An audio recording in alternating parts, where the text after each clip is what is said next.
Grace Williams learned long ago that some mornings arrive with sirens instead of sunlight, but nothing prepared her for the sound of a woman's scream tearing through marble hallways at 6:47 a.m., accusing her of theft, threatening to destroy the fragile life she'd rebuilt from the ashes of burying her 4-year-old daughter 6 months earlier. The yellow balloon had been the last thing Grace bought Ayanna. 25 cents from the dollar store, bright as hope, floating above a hospital bed where her baby girl's heart gave out because Grace couldn't afford the doctor visits that might have caught the defect in time.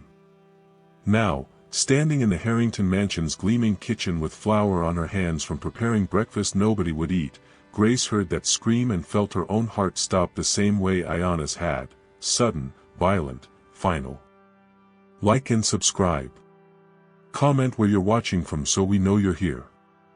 Mrs. Angela Harrington burst through the kitchen doorway like a storm in silk pajamas, her blonde hair perfectly styled even at this ungodly hour, her face twisted with an fury that Grace had seen before but never directed at her. Behind Angela stood Mr. Victor Harrington, 62 years old and looking older, his shoulders slumped in the defeated posture of a man who'd stopped fighting his wife's tantrums years ago. "You," Angela hissed, pointing a manicured finger at Grace's chest. "You stole from me." Grace's hands trembled. The measuring cup she'd been holding clattered against the granite countertop. "Ma'am, I don't understand." "My bracelet. The diamond bracelet Victor's mother gave me before she died. It's gone." Angela's voice rose to a pitch that made Grace's teeth ache. "I've looked everywhere. The only person with access to my bedroom besides family is you." The accusation landed like a fist to Grace's stomach.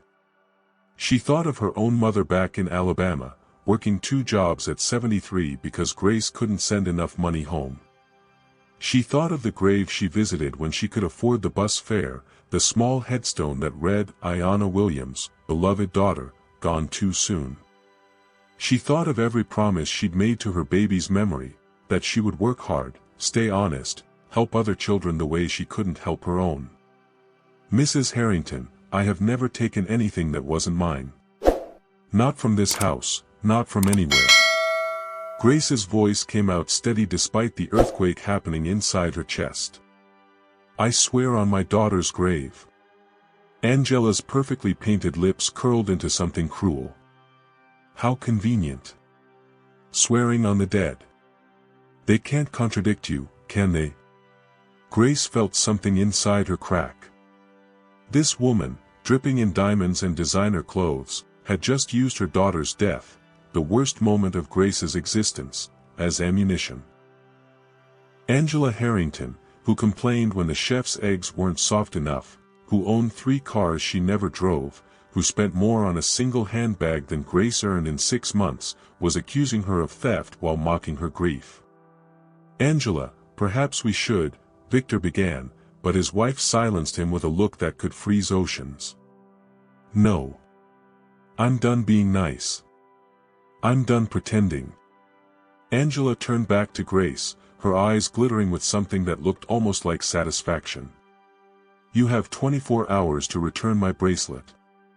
If you don't, I'm calling the police. I'll have you arrested, charged, and deported back to whatever ghetto you crawled out of."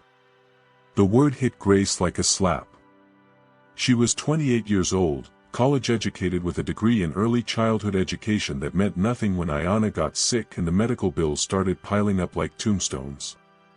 She'd taken this job because it paid enough to send money home, to donate to the Children's Hospital Fund, to make sure other mothers didn't stand at gravesides holding yellow balloons they'd never get to release. "Mrs. Harrington," Grace said quietly, "I understand you're upset. But I didn't take your bracelet. If you'd like to search my room, my belongings, anything, I have nothing to hide." "Oh, I'm sure you've already gotten rid of it." "Pawned it, probably." Angela crossed her arms, her silk pajamas rustling. "I've called my lawyer. Security footage will be reviewed. And trust me, Grace, when we find proof, and we will, I'll make sure you never work in this city again." Grace's vision blurred. She blinked hard, refusing to cry in front of this woman who'd never known real loss, real fear, real consequences. Angela Harrington lived in a world where problems could be solved with phone calls and credit cards. She'd never spent a night choosing between electricity and groceries. She'd never held a dying child and begged God for a miracle she couldn't afford. Victor cleared his throat uncomfortably. "I'll have security pull the footage from your bedroom wing," he said, not meeting Grace's eyes. "If there's an explanation." "There's no explanation except theft," Angela interrupted. "And I want her out of this house today. Pack your things, Grace. You're fired." The words echoed in the massive kitchen with its professional-grade appliances and imported marble. Fired. Accused. Branded a thief. Everything Grace had worked for since Ayanna's death, the stability, the purpose, the ability to help others, crumbling like sand castles against the tide. She thought of 5-year-old Thomas upstairs, probably awake now and listening to his mother scream. The small blonde boy with cautious eyes who reminded Grace so achingly of her daughter. Thomas, who asked Grace to help with his alphabet worksheets because his parents were always too busy. Thomas, who told Grace last week that she was his best friend because she actually listened when he talked. Thomas, who'd cried in Grace's arms when he fell off his bike and whose mother had been at a spa appointment. Grace had loved that little boy despite trying not to. Loving him hurt too much, reminded her too viscerally of what she'd lost. But Thomas needed someone, and Grace couldn't help herself. Children could always sense who actually cared. "I'll pack my things," Grace heard herself say. "But I'm innocent, Mrs. Harrington. And the truth always comes out." Angela laughed, a sound like breaking glass. "The truth? The truth is that you're a maid with a criminal record in the making, and I'm a Harrington. Who do you think people will believe?" She swept out of the kitchen with Victor trailing behind her like a shadow, leaving Grace standing alone among the breakfast preparations nobody would eat. Pancakes cooling on the griddle. Fresh squeezed orange juice in a crystal pitcher. Everything perfect, everything wasted, everything ending. Grace's legs gave out. She sank into a chair at the kitchen table, the small one in the corner where staff ate, never the massive dining table where the family pretended to be happy. Her hands shook as she covered her face. She would not cry. She'd used up all her tears at Ayanna's grave. There were none left for her own destruction. But the memories came anyway. Ayanna's laugh, high and bright. Ayanna's small hand in hers. Ayanna's last words, whispered in the hospital, "Don't be sad, Mama. I'll see you again." Grace had promised her daughter she would live a good life, an honest life, a life that mattered. And now Angela Harrington was taking that promise and setting it on fire. The kitchen clock ticked towards 7 a.m. Upstairs, she heard footsteps, small ones, hesitant. Thomas, probably looking for her. The boy always found Grace first thing in the morning, before his parents remembered he existed. Grace stood up, wiping her face. She would pack her things. She would leave with her dignity intact. And somehow, she would survive this, the same way she'd survived watching her daughter die. Because that's what mothers did. They survived impossible things. She walked toward the service stairs that led to her small room in the back wing of the mansion. But before she reached them, she heard a soft voice behind her. "Grace?" She turned. Thomas stood in the kitchen doorway in his dinosaur pajamas, his blonde hair sticking up in sleep-confused tufts. His blue eyes were wide and frightened. "Is it true?" he whispered. "Are you leaving?" Grace's heart, which she thought had broken as completely as possible when Ayanna died, found new ways to shatter. "I have to, sweetheart." "But you didn't steal anything." Thomas's voice trembled. "I know you didn't. You're not like that.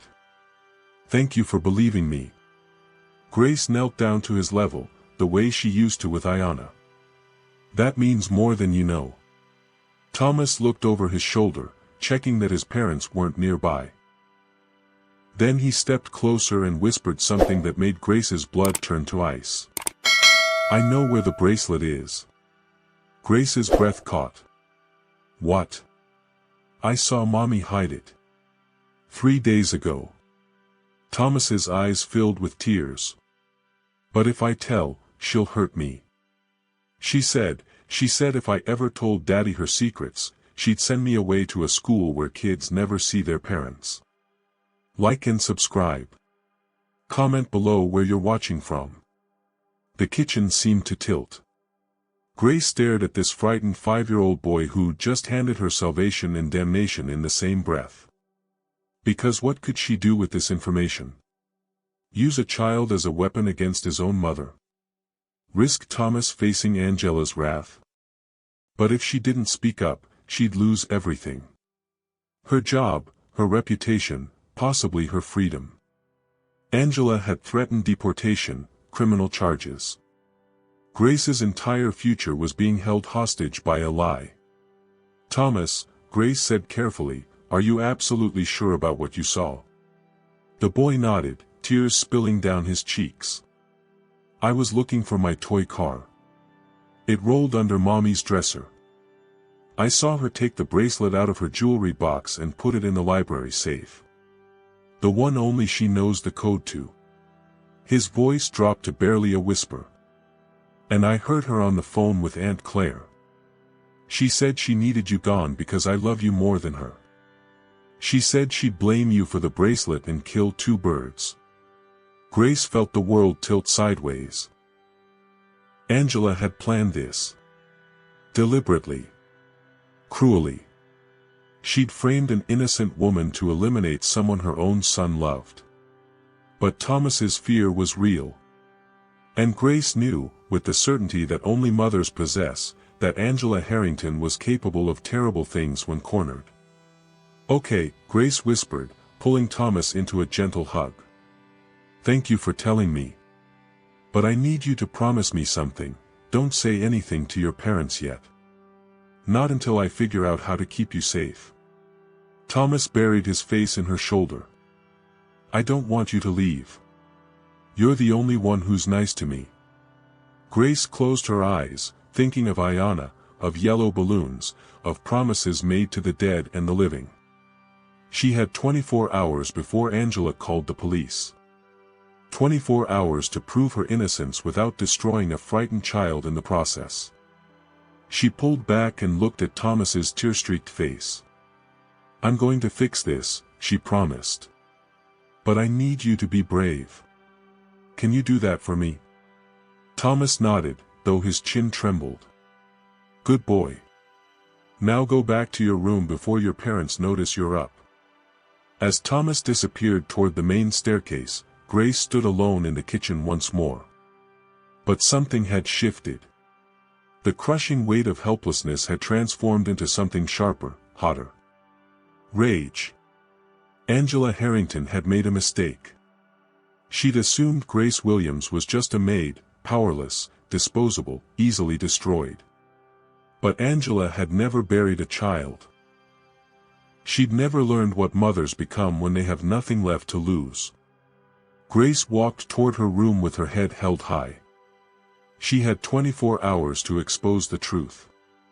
And she would use every single minute. Because some fights are worth having, even when you're terrified. Especially when you're terrified. Grace's room in the service wing measured exactly 12 feet by 10, she'd paced it enough times to know. One narrow bed. One wooden dresser with a cracked mirror. One photograph of Ayanna tucked in the corner where Grace could see her daughter's face first thing each morning and last thing each night. The space smelled of lavender detergent and loneliness. She sat on the edge of her bed at 7:30 a.m., Thomas's words echoing in her skull. I saw Mommy hide it. The library safe. Only she knows the code.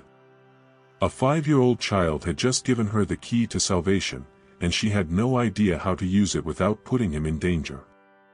Grace pulled out her ancient cell phone, the screen cracked from when she dropped it at Ayana's funeral. Her contact list was pathetically short. Her mother in Alabama, too frail to help. 2 friends from her old neighborhood who had their own struggles. Nobody with the power to challenge Angela Harrington's wealth and fury. She thought about calling the police herself, explaining the situation. But what proof did she have? A frightened child's testimony against his own mother. Angela would paint Thomas as confused, manipulated. She'd paint Grace as desperate, willing to exploit an innocent boy to save herself.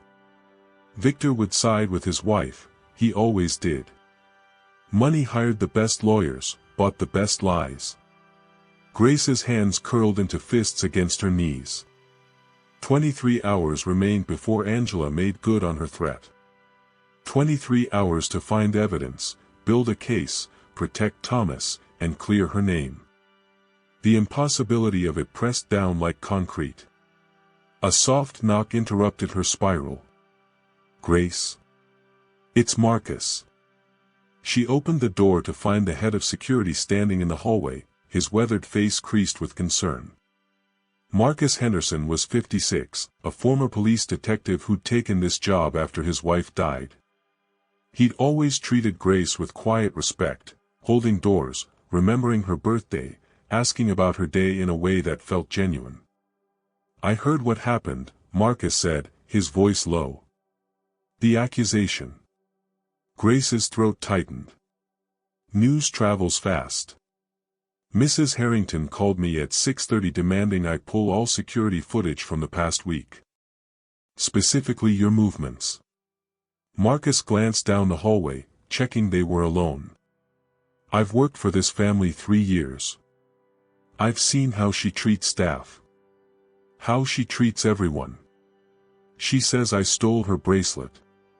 Grace's voice came out flat, exhausted. She's wrong. Marcus studied her face with the practiced assessment of someone who'd spent decades reading people. I know.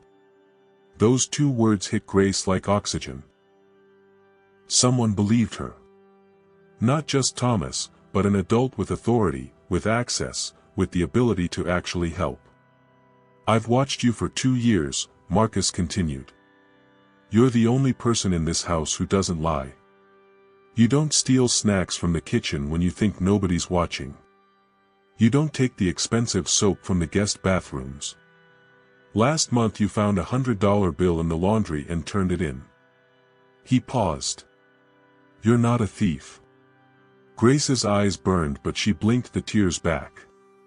Mrs. Harrington won't care what you think. She wants me gone. Then we need to find out why. Marcus leaned against the doorframe.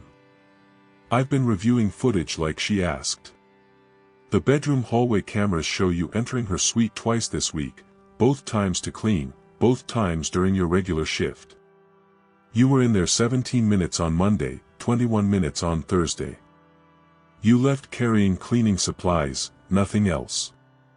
Then the footage proves I'm innocent. The footage from the bedroom wing proves you didn't take anything from there. But Mrs. Harrington is claiming the bracelet disappeared from her jewelry box. Marcus's expression darkened. Convenient that she can't produce footage showing when it actually went missing.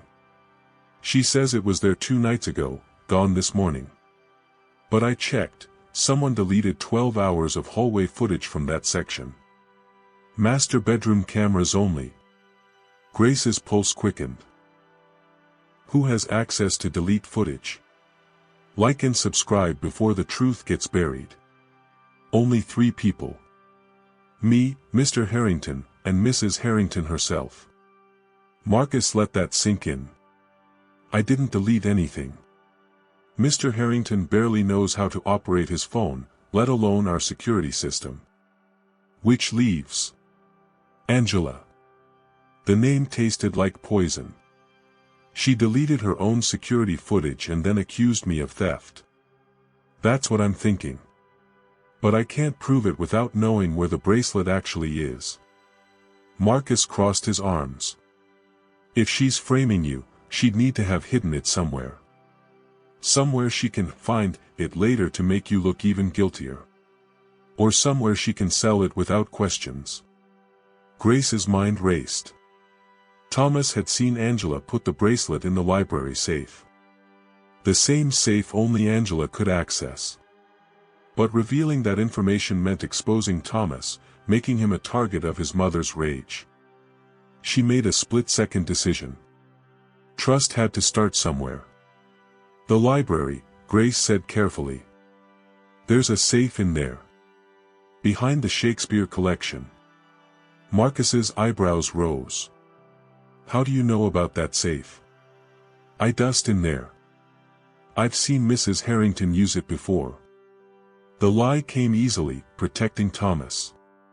She keeps personal items there. Jewelry she doesn't want mixed with the main collection. That safe requires a combination only she has. Marcus straightened, his detective instincts clearly firing. If the bracelet is in there, it would prove she's lying. But we can't access it without her permission, and asking would tip her off. What about backup footage? You said someone deleted the bedroom hallway cameras. But what about the library? If she moved the bracelet there might be footage of her doing it. Marcus's eyes sharpened. The library has 2 cameras. One covers the main entrance, one covers the reading area near the window. The safe is positioned between them, not in direct view, but you can see movement in that section.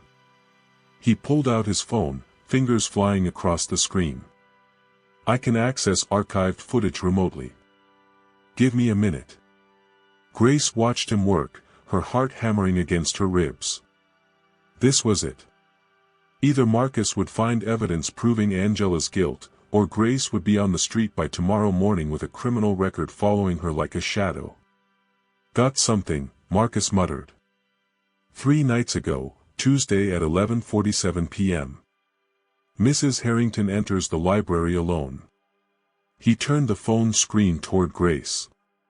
The footage was grainy but clear enough.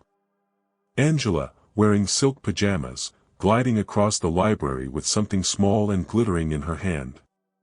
She moved to the Shakespeare collection, blocked from view for 90 seconds, then emerged empty-handed. She looked directly at the camera before leaving, not worried, not guilty. Satisfied. She knew the cameras were there, Grace whispered. She didn't care because she planned to delete the bedroom footage and blame me. The library footage doesn't show her face near the safe, just her general presence. It's not enough to prove anything. Not in court, maybe. But it's enough for reasonable doubt. Marcus saved the footage to a backup drive. I'll present this to Mr. Harrington. Show him his wife entered the library alone the night before she claimed the bracelet disappeared. Show him the deleted bedroom footage. Make him question her story. Grace wanted to feel hope, but fear clamped down harder. Victor won't believe you. He never contradicts Angela. She'll say she was looking for a book. She'll say I'm manipulating you. She'll try, Marcus interrupted. But I'm not some scared employee she can bully. I've got 30 years in law enforcement and I know a frame job when I see one. More importantly, I've got this footage backed up in 3 different locations she can't access. His expression softened. You're not fighting this alone, Grace. The words cracked something open in her chest, the terrible isolation that had lived there since Ayanna died. For so long, Grace had carried every burden alone. No partner to share the grief. No family wealthy enough to help. Just her, the memories, and the crushing weight of surviving when her daughter hadn't. Why are you helping me? She asked, her voice breaking slightly. Marcus was quiet for a long moment. My little sister was accused of theft when she was 19. Worked at a department store, got blamed when the cash register came up short. She was innocent, manager had been skimming for months, but nobody believed her. She ended up with a record. Lost her scholarship. Her whole life trajectory changed because some coward needed a scapegoat. He met Grace's eyes. She never recovered from that. The shame ate her alive. I was a rookie cop at the time, too green to help her. I've regretted that for 37 years. Grace understood. Everyone carried their ghosts. Marcus carried his sister's destroyed future. Grace carried a yellow balloon and a daughter's grave. Maybe that's what connected people in the end, not shared joy, but shared loss. The understanding that life could be viciously unfair and all you could do was try to prevent the next person from drowning. "Thank you," she whispered. "Don't thank me yet. We've still got to convince Mr. Harrington to open that safe. And we need to do it before Mrs. Harrington realizes we're onto her." Marcus checked his watch. "I'll request a meeting with him in an hour. Private, just the two of us. I'll show him the footage and explain my concerns. With any luck, he'll demand the safe be opened.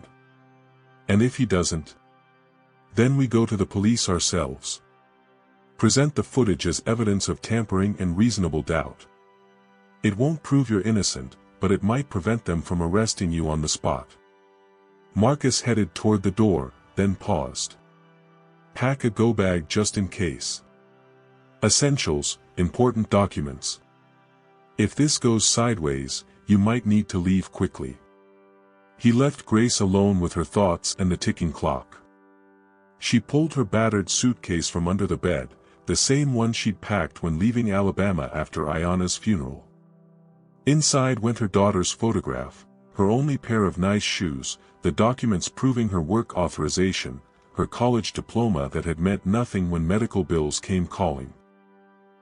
Everything she owned fit in one small bag. A whole life, compressed. Her phone buzzed. Unknown number. Grace's hands trembled as she opened the text message. "Leave now or your daughter's grave won't be the only one you visit." The phone slipped from her fingers, clattering against the floor. Someone was threatening her. Not just her job or her reputation, her life. Grace grabbed the phone, screenshot the message, sent it to Marcus's number. Then she sat on her bed and tried to remember how to breathe. Angela Harrington wasn't just cruel. She was dangerous. And Grace had 22 hours left to expose her before everything exploded. Like and subscribe so you don't miss what happens next. Outside her window, the morning sun climbed higher over the mansion's manicured gardens. Inside, a storm was brewing that money couldn't stop and lies couldn't contain. Grace thought of Ayanna's last words. "Don't be sad, Mama. I'll see you again." Not yet, baby girl, Grace thought. Not yet. She had a fight to finish first. The death threat changed everything. Grace stared at the text message glowing on her cracked phone screen, her hand steady despite the ice flooding her veins. Someone wanted her silent. Someone was willing to threaten violence to keep the truth buried. Which meant the truth was more dangerous than she'd realized. She forwarded the screenshot to Marcus, then grabbed her packed suitcase and placed it by the door. If things went wrong. When things went wrong, her survival instincts whispered, she needed to run fast. 9 a.m. arrived with footsteps in the hallway. Heavy, purposeful. Marcus appeared in her doorway, his face carved from granite. "I got your message." Showed it to the local police. He held up his own phone. "They're treating it as a credible threat. An officer is coming to take your statement in 30 minutes. Did you meet with Victor?" Marcus's expression darkened. He cancelled. Mrs. Harrington insisted he had urgent business calls. "She's blocked me from accessing him directly." He paused. "She knows we're investigating. Someone tipped her off." Grace's stomach dropped. "How?" Security system logs show she accessed the footage archive at 7:43 this morning. Right after I pulled the library video. The system tracks who views what. She saw that I'd been looking at her. Marcus leaned against the doorframe. She's covering her tracks. Fast. The walls felt like they were closing in. Angela knew they had evidence. Angela was destroying that evidence and isolating anyone who might help Grace. The threat wasn't empty, it was a promise.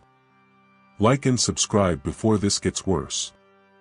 The safe, Grace said urgently. We need to get to that safe before she moves the bracelet. If it's still there, we have physical proof. If it's gone, she'll claim it never existed and I'm fabricating everything. I can't force my way into the library without cause. Mrs. Harrington has locked it. Says she's having important documents reviewed by her lawyers and needs privacy. Marcus's jaw clenched. She's smart. She knows I can't break down a door without probable cause. Grace's mind raced through options, each one more desperate than the last. The police would arrive soon, but without concrete evidence, they'd arrest her based on Angela's accusation. The deleted footage and threatening text proved someone was tampering with evidence, but not that Grace was innocent of theft. The library video showed Angela entering a room, circumstantial at best. They needed that bracelet. Now. Thomas, Grace whispered. Marcus frowned. The kid?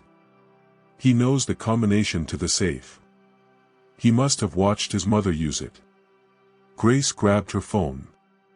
If I can get him to open it, if we can photograph the bracelet inside before Angela realizes. You're talking about using a 5-year-old as evidence. His mother will destroy him. Marcus's voice was sharp. I've seen what powerful people do to protect themselves. They sacrifice anyone, including their own children. Thomas came to me. He told me the truth because he's terrified of what his mother is doing. Grace met Marcus's eyes. If we don't act now, Angela wins. I get arrested, deported, my life destroyed. And Thomas learns that telling the truth gets you nowhere. That cowards always win. Is that the lesson we want to teach him? Marcus was silent for a long moment. Outside the window, birds sang in the manicured garden, oblivious to the human drama unfolding inside. I have a daughter, Marcus finally said. She's 23 now. When she was 5, she watched her mother die in a car accident. I was driving. His voice cracked. I've spent 18 years trying to teach her that the world isn't all darkness, that good people exist, that truth matters. Some days I believe it. Most days I don't. Grace understood. Everyone carried their ghosts. Everyone fought their own war against meaninglessness. Help me protect Thomas while we expose his mother, she said. Not because it's easy, but because it's right. Marcus pulled out his phone. The police will be here in 25 minutes. We need to move fast. I'll create a diversion. Tell Mrs. Harrington there's a security issue in the East Wing that requires her immediate attention. That'll give you maybe 10 minutes to get Thomas, access the library, and photograph the safe contents. What if she refuses to leave the library? Then we're out of options and you run. Marcus's expression was grim. I've already arranged a contact who can help you disappear if necessary. It's not a good life, but it's better than prison. Grace thought of Ayanna's grave in Alabama, the small headstone she visited when she could afford the bus fare. If she ran, she'd never see it again. Never bring fresh flowers. Never whisper apologies into the earth that held her daughter's body. But if she stayed and lost, she'd never visit it again anyway. Let's do this, she said. They moved through the mansion's service corridors, avoiding the main hallways where Angela might spot them. Grace's heart hammered against her ribs. Everything felt surreal, the expensive art on the walls, the crystal chandeliers, the thick carpets that muffled their footsteps. Wealth surrounded her, but it couldn't protect anyone from the truth. Thomas's room was on the second floor, decorated in shades of blue and white with expensive toys gathering dust on shelves. The boy sat on his bed reading a picture book, his small face scrunched in concentration. "Thomas," Grace whispered from the doorway. He looked up, his blue eyes widening. "Grace. Are you okay? I heard Mommy yelling again this morning." She knelt beside his bed. "I need your help, sweetheart.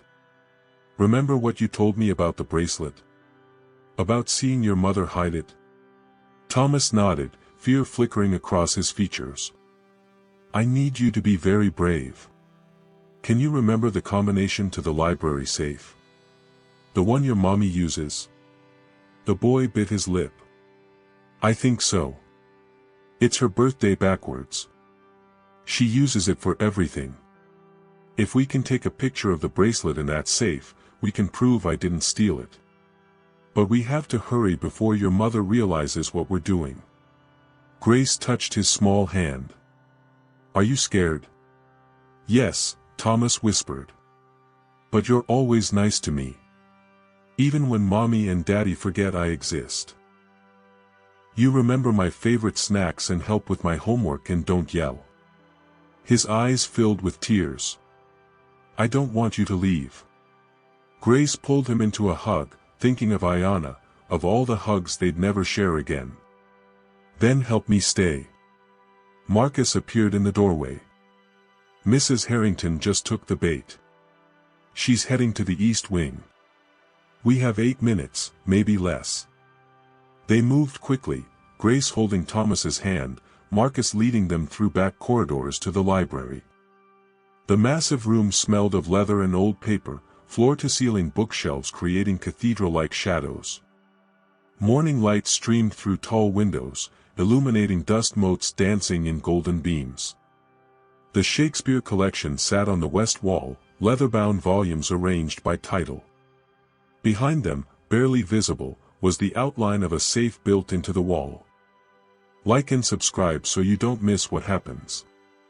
"Thomas," Grace whispered. "Can you open it?" The boy approached the safe with the careful steps of someone approaching a sleeping dragon.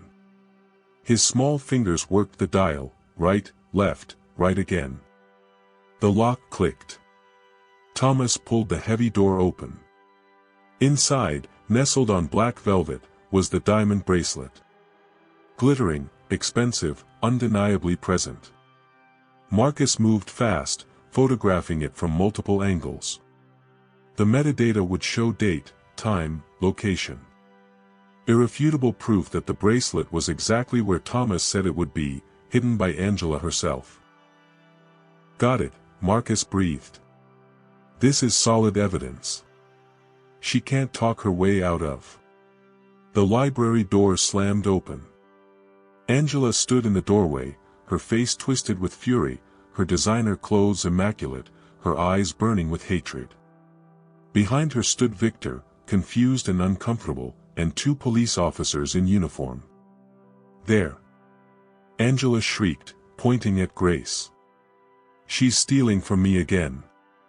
I caught her red-handed with my son, teaching him to be a criminal." Grace's blood turned to ice. "Mrs. Harrington," Marcus said calmly, stepping forward. "We have evidence that." "You're fired," Angela snapped. "Security chief who conspires with thieves. Get out of my house." One of the officers moved toward Grace. "Ma'am, we need you to step away from the safe."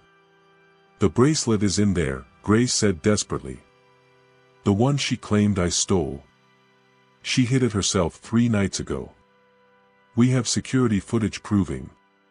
"She's lying." Angela's voice rose to a shriek.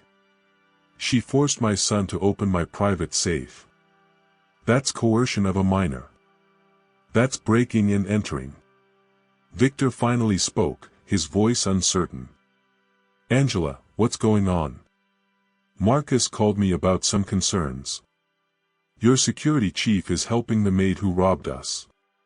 Angela grabbed Victor's arm. She's turned our own son against us, filled his head with lies, and now she's trying to frame me for her crimes. Thomas, small and terrified, whispered, "Daddy, that's not true." Everyone turned to look at the 5-year-old boy trembling beside the open safe. "Mommy hid the bracelet," Thomas said, his voice growing stronger. "I saw her 3 nights ago. She put it in here and told Aunt Claire on the phone that she was going to blame Grace because I love Grace more than I love her." The library went silent.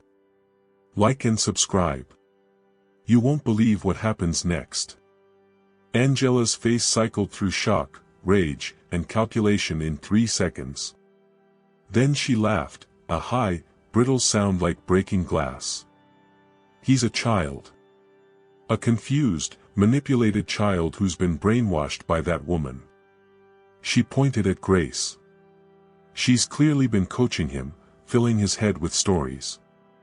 Victor, tell them. Tell them our son is confused." Victor stared at Thomas, really looked at him, perhaps for the first time in months. The boy stood straight despite his trembling, his small hand still resting on the safe door, his eyes clear and determined. "Is it true?" Victor asked quietly. "Did your mother hide the bracelet?" Thomas nodded. "Yes, Daddy. I don't lie. Grace taught me that lying hurts people."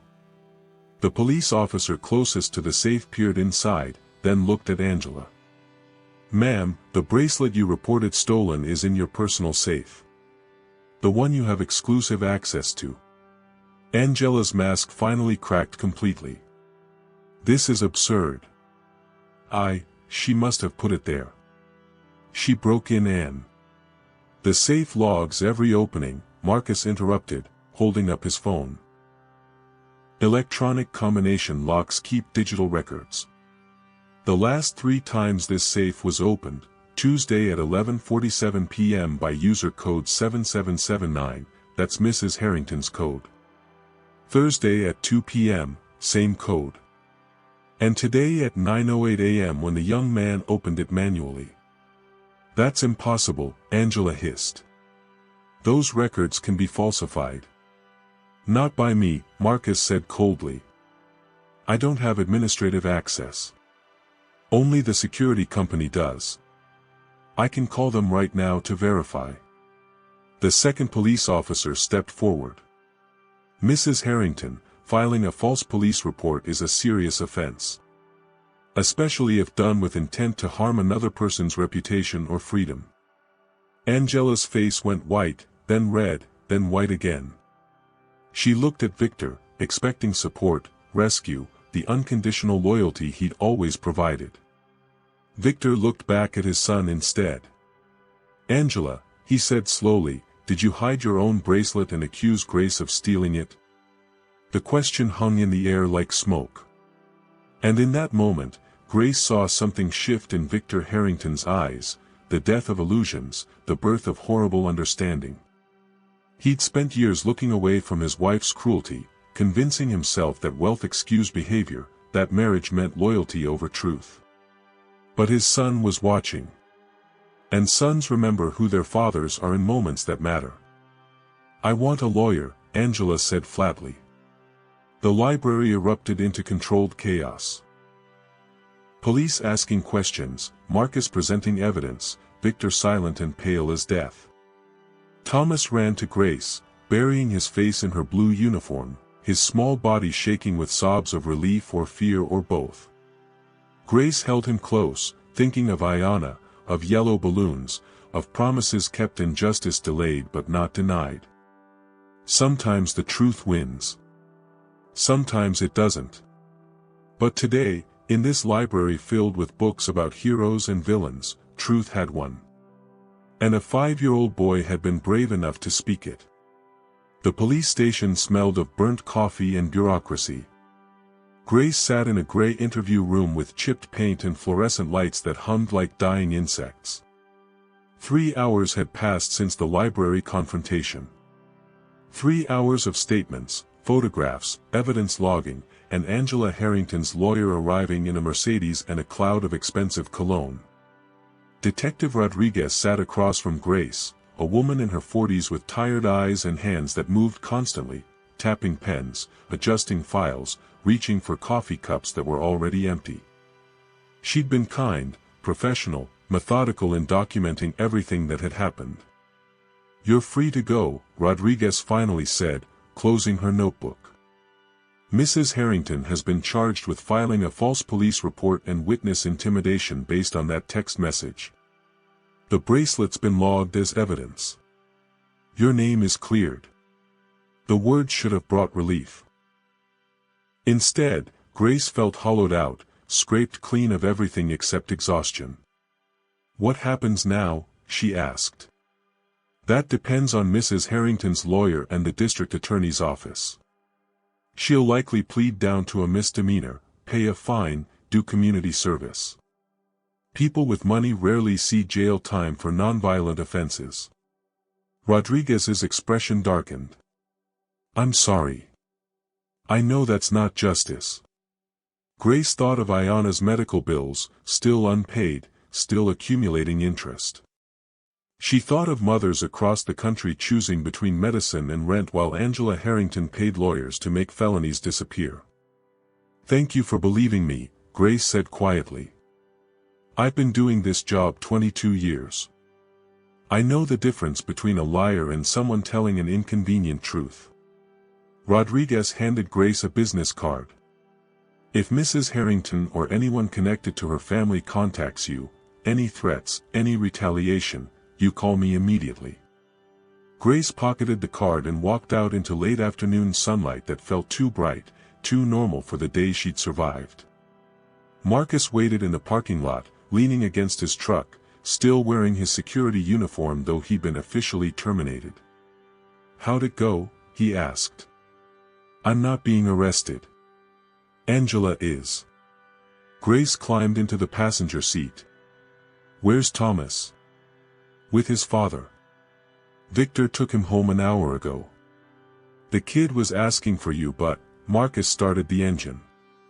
"It's complicated now." Grace understood. She'd saved herself by exposing Thomas's mother. The boy had been brave, had told the truth, had done everything right. And now he'd returned to a mansion filled with broken people and shattered illusions, his mother facing charges, his father drowning in shame. "I need to see him," Grace said. "Make sure he's okay." "Grace, you don't work there anymore. You showing up might make things worse for the kid." Marcus navigated onto the highway. Victor's lawyer made it clear, no contact with family members until the legal situation resolves. They're worried about accusations of influence or coercion. Like and subscribe before everything changes. The words hit like fists. She'd fought so hard to stay, to prove her innocence, to protect Thomas. And now the lawyers and systems and money were building walls between them anyway. "Where do I go?" Grace asked. "I have nowhere to live. My room was part of my employment." Marcus was quiet for a long moment. "I talked to my daughter. She's got an apartment in the city, extra bedroom. She said you could stay there temporarily while you figure things out." Grace's throat tightened. Kindness from strangers felt impossible to accept after years of learning to expect nothing. "Why are you helping me?" "Because my sister never got help when she needed it, and I've regretted that every day since." Marcus merged into traffic. "Also, you remind me of her. Same quiet strength. Same refusal to let cruelty win." They drove in silence through neighborhoods that transitioned from wealthy to working class, manicured lawns giving way to chain-link fences and peeling paint. Marcus's daughter lived in a modest building on the east side, 3rd floor, windows overlooking a bodega and a bus stop. Keisha Henderson was 23 with her father's eyes and her mother's smile, a nursing student who worked night shifts at the hospital and studied during whatever daylight hours remained. She greeted Grace with a hug that felt genuine, showed her the small bedroom with its single bed and thrift store dresser, and told her the Wi-Fi password and where she kept the extra towels. "Stay as long as you need," Keisha said. Dad explained what happened. "That family sounds like a nightmare." Grace unpacked her suitcase, the same clothes she'd folded this morning expecting to lose everything, the same photograph of Ayanna she placed on the nightstand. Outside the window, city noise rose and fell like breathing. Car horns. Sirens. Voices arguing in Spanish about soccer scores. She sat on the bed and finally let herself cry. Not loud sobs, just silent tears that came from some deep place where grief lived permanently. Tears for Ayanna, who'd never graduate kindergarten. Tears for Thomas, who'd learned too young that parents could be cruel. Tears for herself, 28 years old with a cleared name but an uncertain future. Her phone buzzed. Unknown number. Grace's hand trembled as she opened the message, expecting another threat. Instead, she found a photo. Thomas, sitting at the massive kitchen table she'd served breakfast at for 2 years, holding a piece of paper covered in crayon drawings. The image was close enough to see what he'd drawn. A woman in a blue uniform, a small boy holding her hand, hearts surrounding them both. At the bottom, in careful kindergarten letters, "Thank you, Grace." Below the photo, a text from Victor Harrington's number: "He wanted you to know he's okay. And that he misses you." Grace pressed the phone to her chest and cried harder. The days that followed blurred together in a haze of job applications and lawyer consultations and too much time alone with her thoughts. Detective Rodriguez called twice with updates. Angela's lawyer had negotiated a plea deal, suspended sentence, hefty fine, mandatory therapy. No jail time. No real consequences except a minor criminal record that money would eventually erase. Victor filed for divorce. The mansion went on the market. Thomas would split time between parents once custody arrangements finalized. Grace found work at a childcare center across town, minimum wage but honest labor, surrounded by small hands and bright voices that reminded her of everything she'd lost and everything worth saving. The director, an older woman named Patricia, hired her despite the recent scandal. "Anyone brave enough to stand up to a billionaire and win deserves a second chance," Patricia had said. "Plus, we need good people who actually care about kids." 2 weeks after the library confrontation, Grace visited Ayanna's grave for the first time since the accusation. She took the bus for 3 hours, brought fresh flowers from the dollar store. Daisies, bright and simple. The headstone looked smaller than she remembered, weathered by 6 months of Alabama rain. Grace knelt in the grass and told her daughter everything. The fear. The fight. The 5-year-old boy who'd been brave enough to tell the truth. "I kept my promise, baby girl," she whispered. "I stayed honest. I stayed strong. And somehow, we survived." The wind carried her words away toward trees and clouds and wherever dead children go when their mothers stop crying long enough to speak. Like and subscribe to see what happens next. On a Sunday afternoon in late autumn, Grace was reading to a group of 4-year-olds at the childcare center when Patricia appeared in the doorway with an unusual expression, somewhere between concern and curiosity. "Grace, there's someone here to see you." Victor Harrington stood in the lobby looking profoundly out of place among the children's artwork and alphabet posters. He'd aged 10 years in 3 weeks, gray at the temples, lines carved deep around his mouth, shoulders hunched with the weight of dismantled illusions. Thomas stood beside him, small hand gripped in his father's larger one. "Grace." Thomas broke free and ran to her, crashing into her legs with the full force of 5-year-old joy. She knelt down and pulled him into a hug, breathing in the smell of his apple shampoo, feeling his small arms wrap around her neck like salvation. "I missed you," Thomas whispered. "I missed you too, sweetheart." Victor approached slowly, uncomfortably. "I hope this is okay." Thomas has been asking about you every day. My lawyer said the restraining concerns were, he stopped, started again. I wanted to apologize. For not believing you. For letting my wife hurt you. For being a coward when you needed someone to stand up for what was right. Grace stood, keeping one hand on Thomas's shoulder. You believed your son when it mattered. That's what counts. No. I should have believed you both from the beginning. Victor's voice cracked. I've spent 20 years looking away from uncomfortable truths, choosing money and status over decency. My son is 5 years old and he's braver than I've ever been. Thomas looked up at his father with an expression that mixed love and uncertainty, the face of a child learning that adults are fallible, that heroes don't always wear capes, that sometimes courage means admitting you were wrong. I'm selling the company, Victor continued. Downsizing everything. Thomas and I are moving to a smaller place, something that feels like an actual home instead of a museum. I'm trying to, he struggled for words. I'm trying to be the father he deserves. The man my mother hoped I'd become. Grace remembered the bracelet, the gift from Victor's dying mother. The jewelry that had started this entire nightmare because Angela couldn't see value in anything that wasn't flashy enough, expensive enough, status confirming enough. Your mother would be proud of you now, Grace said gently. Not because you're rich, but because you're choosing your son. Victor's eyes filled with tears he didn't try to hide. I have a favor to ask. I know I have no right, but, he glanced at Thomas. Would you consider being part of his life? Not as our employee, just as someone who cares about him. Someone he trusts. Thomas tugged Grace's hand. Please. Daddy says you're my family even though we're not related. He says family is people who love you, not just people who share blood. Grace thought of Ayanna, of the family she'd lost.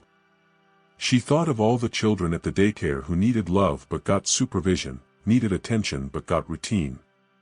She thought of Marcus and Keisha, strangers who'd become allies.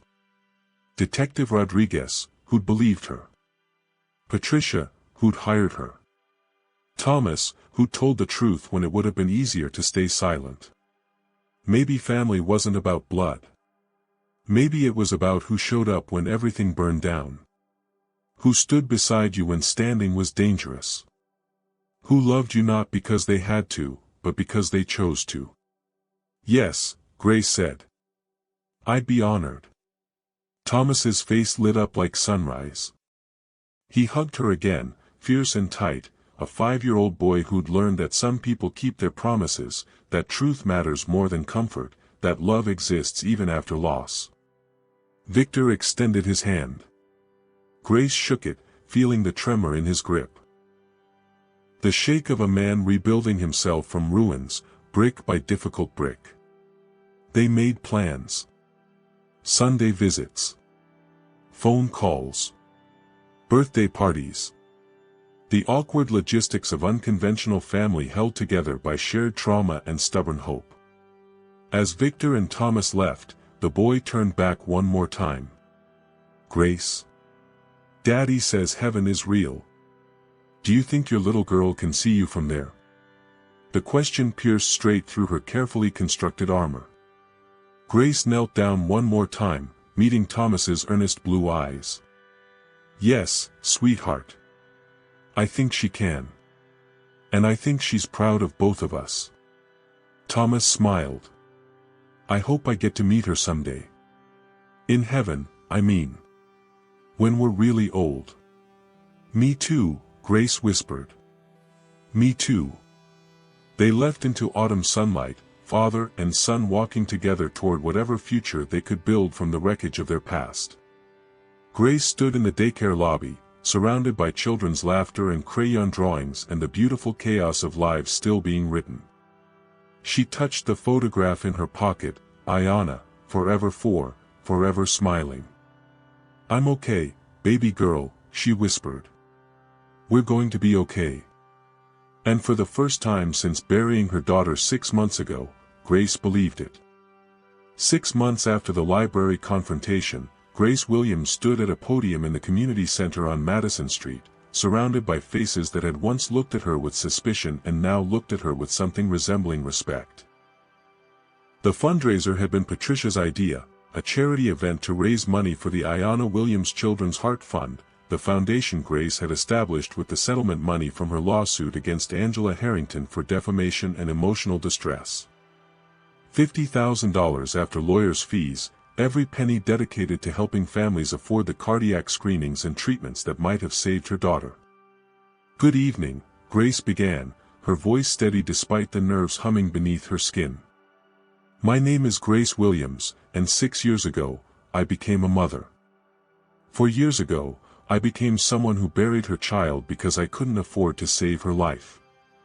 The room went silent. 200 people, donors, volunteers, families who'd benefited from the fund, listening to a story Grace had told 1,000 times in her nightmares but rarely out loud. She spoke about Ayanna. The yellow balloon. The hospital corridors that smelled like antiseptic and broken dreams. The moment she'd understood that wealth determined who lived and who died, that some children got second chances while others got graves. "I thought money was the only thing that mattered," Grace continued. "I thought rich people had all the answers because they had all the resources. But 6 months ago, I learned something different." She told them about the accusation. Angela's cruelty. The threats. And Thomas, 5 years old and brave enough to tell a truth that adults spent lifetimes avoiding. "A child taught me that courage doesn't require wealth. That integrity isn't something you can buy at luxury stores or hide behind expensive lawyers." Grace's voice caught. "He taught me that sometimes the smallest voices speak the loudest truths." Like and subscribe to hear what happened next. The audience was rapt. Grace saw tears on several faces, saw people reaching for tissues, saw Victor Harrington sitting in the back row with Thomas beside him, both of them watching her with expressions she couldn't quite name. She finished her speech to thunderous applause, stepped down from the podium with shaking legs, and was immediately surrounded by well-wishers and donors writing checks that would fund screenings for hundreds of children. Patricia appeared at her elbow, grinning. "You're a natural. We just raised $37,000 in 15 minutes. $37,000. Enough to screen nearly 200 children.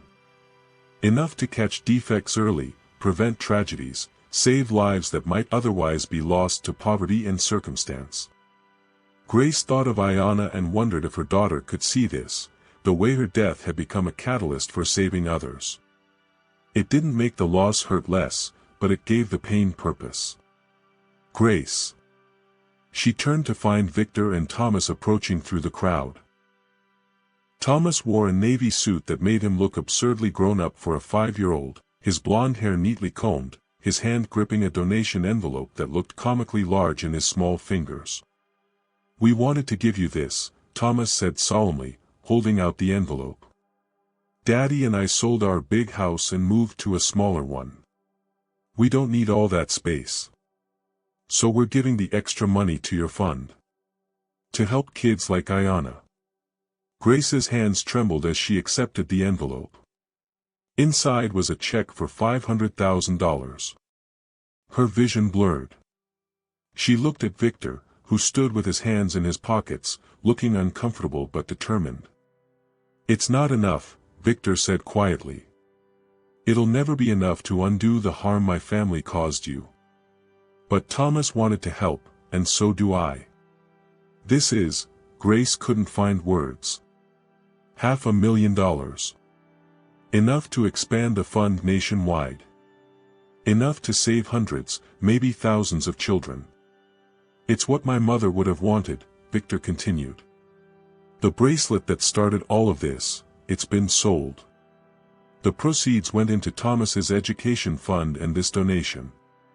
My mother spent her whole life trying to teach me that money should be used to help people, not isolate yourself from them."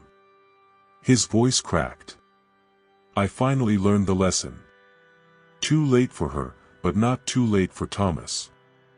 Thomas tugged Grace's sleeve. Is it enough?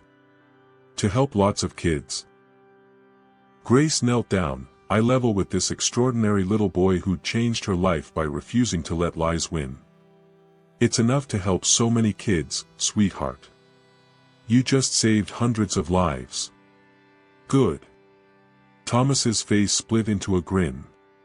Because Daddy says heroes are people who help others, even when it's hard. And I want to be a hero like you. Like and subscribe before you miss the ending. The words pierced straight through Grace's carefully maintained composure. She pulled Thomas into a hug, this child who wasn't hers by blood but had become hers through something stronger than biology, shared trauma, mutual rescue, the stubborn belief that truth mattered even when the world suggested otherwise. Over Thomas's shoulder, Grace met Victor's eyes. He mouthed 2 words, "Thank you." She nodded, understanding everything he couldn't say out loud. Thank you for not giving up. Thank you for protecting my son when I was too weak to do it myself. Thank you for showing us that integrity exists outside of bank accounts and social status. The fundraiser continued around them, music, laughter, the beautiful chaos of people gathering to do something good.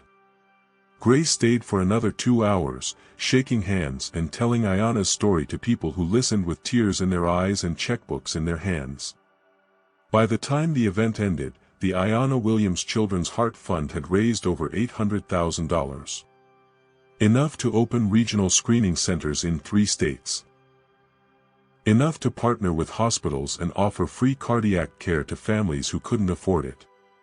Enough to ensure that other mothers wouldn't stand at graves whispering apologies to daughters who deserved to live. Grace drove back to the apartment she now shared with Keisha in Marcus's old truck. He'd insisted she borrow it until she could afford her own car. The city lights blurred past the windows, neon signs and street lamps painting the night in shades of gold and shadow.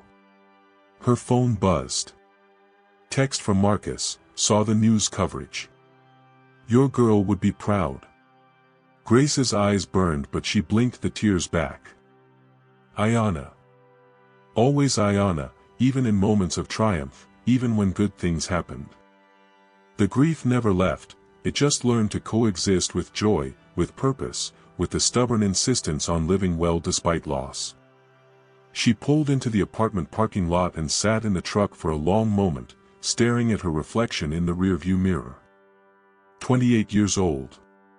Childcare worker. Founder of a charity that was saving lives. Survivor of accusations, threats, and a system designed to crush people like her. Still standing. Still fighting. Still here. Inside the apartment, Keisha had left dinner warming in the oven, chicken and rice, simple and perfect. A note on the counter read, "Saw you on Channel 7. You're famous." Also, Dad called. He's proud of you. We all are. Grace ate slowly, savoring food that tasted better because someone else had cooked it with care. The small television played the late news, and suddenly there she was, footage from the fundraiser, her face serious and determined as she spoke about Ayana, about loss, about the way poverty killed children while the wealthy looked away. The news anchor called her an inspiration. Called the fund a beacon of hope. Called the story proof that ordinary people can create extraordinary change. Grace turned off the television. She wasn't ordinary or extraordinary, she was just a mother who'd lost everything and refused to let that loss be meaningless. That was all. That was enough. 3 weeks later, on a crisp November morning, Grace stood in the Alabama cemetery where Ayana rested under 6 feet of earth and a headstone that read, "Beloved daughter, gone too soon." She'd brought fresh flowers, not cheap daisies this time, but roses. Deep red, bought without checking the price tag, a small luxury she could finally afford. "Hi, baby girl," Grace whispered, kneeling beside the grave. "I have so much to tell you." She spoke about the fund. The children who'd been screened and saved. The families who'd written letters thanking her, saying their sons and daughters were alive because of Ayana's legacy. The way grief had transformed from something that destroyed her into something that drove her forward. Thomas asks about you, Grace said. He wants to know what you looked like, what you liked to play. I told him you loved yellow balloons and had the best laugh in the world. He said when he grows up, he's going to be a doctor who helps kids with heart problems. Because of you. Like and subscribe to see how this ends. The wind rustled through the cemetery trees, carrying the scent of autumn leaves and distant rain. Grace placed the roses against Ayana's headstone and sat in the grass, not caring that it was damp and cold. I'm doing okay, she whispered. Some days are harder than others. But I'm fighting for something that matters. I'm making sure other moms don't go through what we did. And I think, her voice broke. I think that's what you'd want. For your life to mean something. For your story to save others. She stayed until the sun climbed higher, until the groundskeeper appeared with his lawnmower and apologized for disturbing her. Grace stood, brushed grass from her jeans, and touched Ayana's headstone one more time. I love you, baby. Always. Driving back to the city, Grace thought about the trajectory of her life. The way tragedy had led to accusation, accusation to revelation, revelation to purpose. Nothing about her journey had been fair or easy or kind. But somehow, from the absolute worst moments, something good had grown. Her phone rang. Thomas's number, well, Victor's number, but Thomas always called. Grace. Guess what? Daddy says we can volunteer at the fund office on Saturdays. I can help stuff envelopes and answer phones. The boy's excitement was palpable even through the phone line. That would be wonderful, sweetheart. We'd love to have you. And Grace? Daddy wants to talk to you. Victor's voice replaced Thomas's enthusiasm with adult awkwardness. I hope this is okay. Thomas has been asking to get more involved. He wants to understand what the fund does, how it helps people. I think it's good for him to see the impact of, he paused. Of choosing to do the right thing. It's more than okay, Grace said. He's welcome anytime. Both of you are. There was a long silence. Then Victor said, very quietly, my wife, my ex-wife, she's out of rehab. Court-mandated therapy and substance abuse treatment.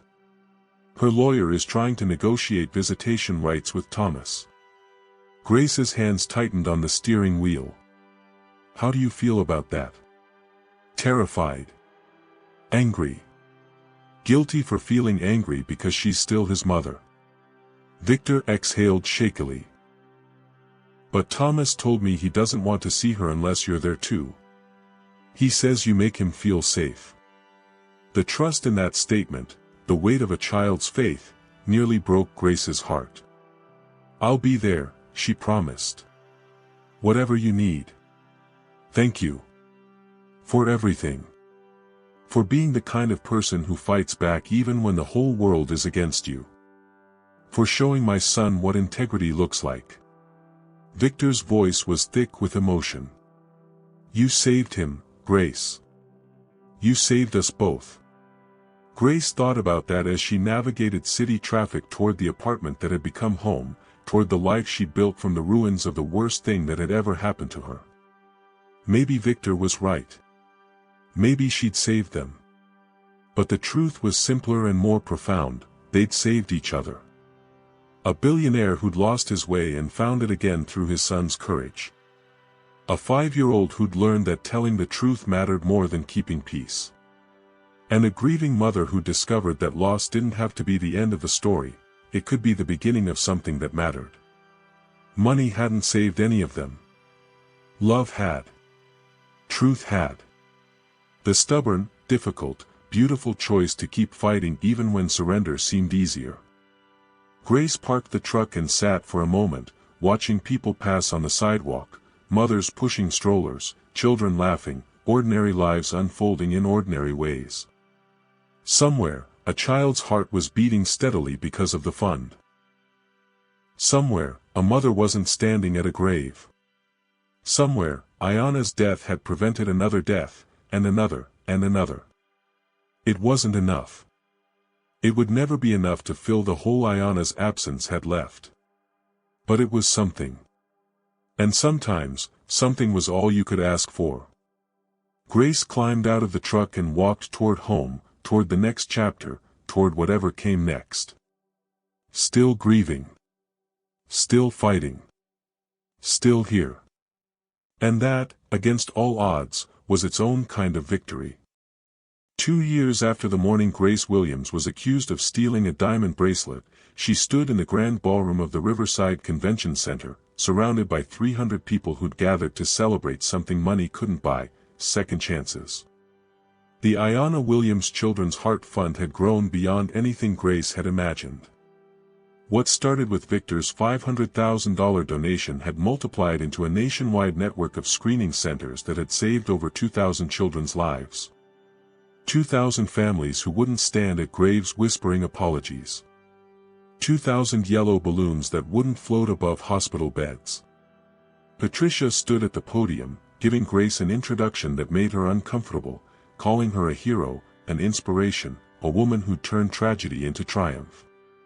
Grace shifted in her seat at the head table, tugging at the collar of the dress Keisha had helped her pick out for the occasion. "You deserve this," Keisha had insisted that morning while fixing Grace's hair. "Stop acting like praise is something you have to apologize for." But Grace had spent 29 years learning to be small, invisible, undeserving.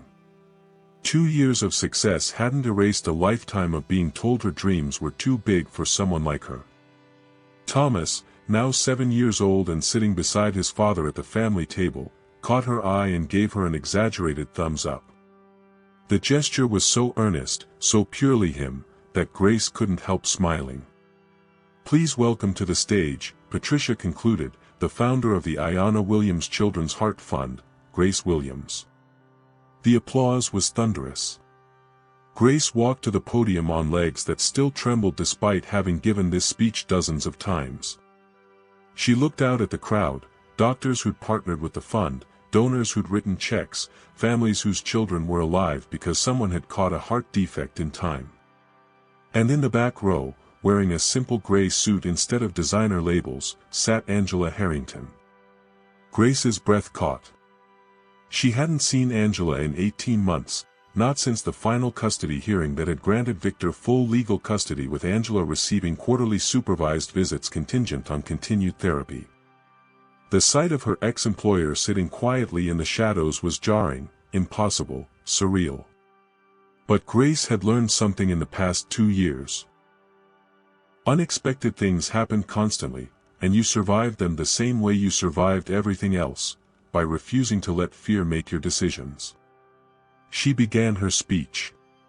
"Good evening. My name is Grace Williams, and 6 years ago, I became a mother to a little girl named Ayana. 4 years ago, I buried her because I couldn't afford the medical care that would have saved her life. Like and subscribe to hear what changed everything." The room fell silent. Grace had told this story so many times it had become almost rehearsed, but tonight something felt different. Maybe it was Angela's presence. Maybe it was the weight of 2 years spent transforming grief into purpose. Maybe it was simply that healing wasn't linear. Some days the loss felt manageable, other days it crushed her all over again. "I thought money was the only thing that mattered," Grace continued. "I thought if I'd been richer, smarter, better somehow, Ayana would still be alive. I carried that guilt like a stone in my chest, getting heavier every day until I could barely breathe." She looked at Thomas, at Victor, at Marcus who'd driven 3 hours to be here, at Keisha who'd become more sister than roommate. 2 years ago, I was accused of a crime I didn't commit by someone who had everything I'd ever wanted: wealth, security, power. She tried to destroy me because it was convenient. Because people like me were disposable to people like her. In the back row, Angela's head dropped slightly. But something unexpected happened. A 5-year-old boy refused to let cruelty win. He told the truth even though it terrified him. Even though it meant choosing between his own safety and his mother's approval. Grace's voice strengthened. That little boy taught me that courage isn't about having power or money or privilege. It's about doing what's right even when it costs you everything. Thomas wiped his eyes with the back of his hand. Victor squeezed his shoulder. The fund exists because of Ayanna. But it exists because of Thomas too. Because he reminded me that some things can't be bought: integrity, compassion, the stubborn belief that truth matters. Grace paused. We've screened over 15,000 children in the past 2 years. We've identified serious heart defects in 218 of them. And because we caught those defects early, because we connected families with treatment they could afford, 218 children are alive today. The applause started softly, then built into something overwhelming. But this isn't about me, Grace said firmly. This is about every parent who's ever had to choose between medicine and rent. Every family who's been told their child's life has a price tag they can't afford. Every person who's been made to feel disposable because they don't have the right zip code or bank balance. Like and subscribe before you miss the ending. She told them about the new initiatives. Mobile screening units for rural areas, partnerships with schools in underserved communities, a scholarship program for young people pursuing careers in pediatric cardiology. She told them about Maria, a single mother in Texas whose daughter's heart defect was caught during a school screening. About James in Ohio, 6 years old and alive because a fund nurse had noticed an irregular heartbeat. About dozens, hundreds, thousands of near misses that became saves instead of tragedies. Money didn't save these children, Grace concluded. People did. People who chose to care about kids they'd never met. People who donated time, expertise, resources because they believed every child deserves a fighting chance. She looked directly at the back row where Angela sat. And people who learned, sometimes the hard way, that the most valuable things in life were never for sale. The standing ovation lasted 3 minutes. Grace left the podium feeling hollowed out and filled up simultaneously, the strange emotional paradox of grief that had transformed into something that mattered. Afterward, during the reception where people mingled over catered food and sparkling cider, Grace found herself face to face with Angela Harrington. Up close, the changes were even more striking. Angela had aged, not dramatically, but noticeably. The hardness around her eyes had softened. The calculating expression had been replaced by something that looked almost like uncertainty. "Hello, Grace." "Angela." Grace kept her voice neutral. "I know I shouldn't have come. My therapist actually advised against it. But Angela's perfectly manicured hands twisted together. I needed to see what you'd built. What I almost destroyed." Grace waited. 2 years ago, she would have filled the silence with reassurances, made it easier for Angela to feel absolved. But she'd learned that uncomfortable truths needed space to breathe. "I was cruel to you," Angela said finally. "Not just the accusation, though that was unforgivable, but every day before that. The way I spoke to you, looked at you, treated you like you were less than human." Her voice cracked. "I was miserable in my own life, and I took it out on everyone around me, especially people who couldn't fight back." "Yes," Grace agreed quietly. "You did." Angela flinched. "I don't expect forgiveness. I'm not here to ask for that. She gestured at the ballroom, the banner proclaiming the fund's mission, the photographs of children whose lives had been saved. "You took the worst thing that ever happened to you and turned it into something that saves lives. I took everything I had, money, privilege, opportunity, and used it to hurt people. The difference between us is everything. Like and subscribe so you don't miss what happens." Grace studied the woman who'd nearly destroyed her. Angela Harrington, who'd once wielded cruelty like a weapon, now stood before her stripped of pretense and armor. It would be easy to hold on to anger. Easy to let bitterness calcify into permanent hatred. But Grace thought of Ayanna, of yellow balloons, of the way holding on to rage had poisoned 6 months of her life after her daughter died.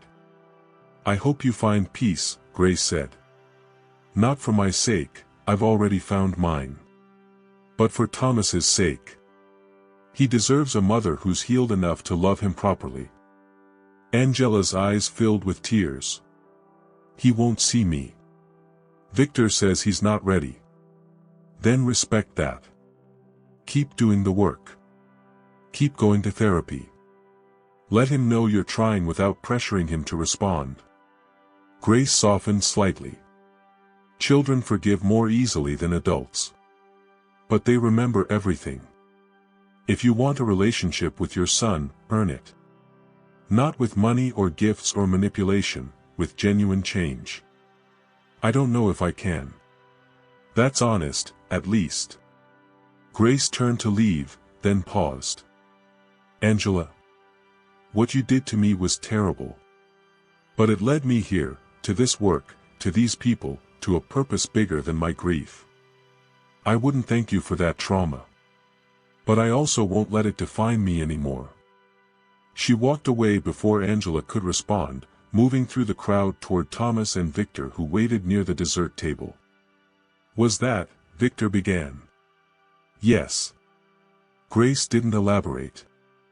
Some conversations were private, even when they happened in public spaces.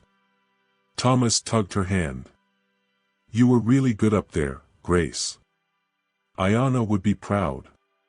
The words hit her chest with the familiar ache of loss mixed with love. "Thank you, sweetheart. Can we go visit her grave soon?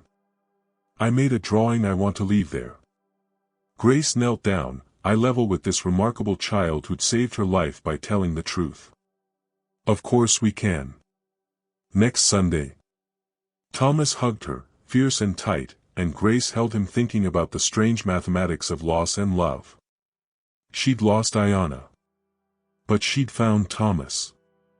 Neither replaced the other, love didn't work that way. But both mattered. Both were real. The reception wound down slowly. People said their goodbyes, promised donations, shared stories of their own near misses and saves. By 10 p.m., only the cleanup crew remained, breaking down tables and sweeping confetti. Grace stood in the emptying ballroom with Patricia, Marcus, Keisha, Victor and Thomas, her chosen family, assembled from trauma and trust and the stubborn belief that good people existed. 2,000 kids, Marcus said wonderingly. 2,000 lives that wouldn't exist without this fund. Without Ayanna, Grace corrected softly. She's the reason any of this exists. Patricia squeezed her shoulder. And you're the reason her legacy matters. You could have let grief destroy you. Instead, you let it drive you. They left together, spilling out into the cool November night where stars competed with city lights. Grace tilted her head back, looking up at the vast darkness punctuated by distant brightness, and thought about the cosmic unfairness of everything. Children who died, mothers who survived them, billionaires who learned empathy through loss, truth that emerged from the mouths of terrified 5-year-olds. Grace? Thomas's small voice interrupted her thoughts. Do you think Ayanna can see all the kids you saved?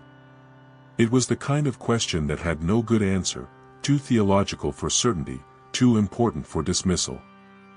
I think, Grace said carefully, that if there's any justice in the universe, then yes. She can see. And she knows that her life mattered. That even though she couldn't stay, she changed everything. Thomas considered this with the seriousness of a 7-year-old philosopher. I hope when I die, not for a really long time, I hope people remember me like that. For making things better. Victor's hand found Thomas's shoulder. Grace's hand found his other shoulder.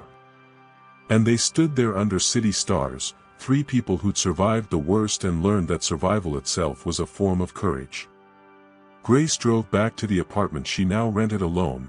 Keisha had moved in with her nursing school boyfriend 2 months ago. The space felt bigger without her, but Grace had learned that alone didn't mean lonely. She made tea, changed into comfortable clothes, and sat at her small kitchen table with the photograph of Ayanna she'd carried through every move, every crisis, every impossible day. "We did good today, baby girl," Grace whispered. "Your fund saved another 50 kids this quarter.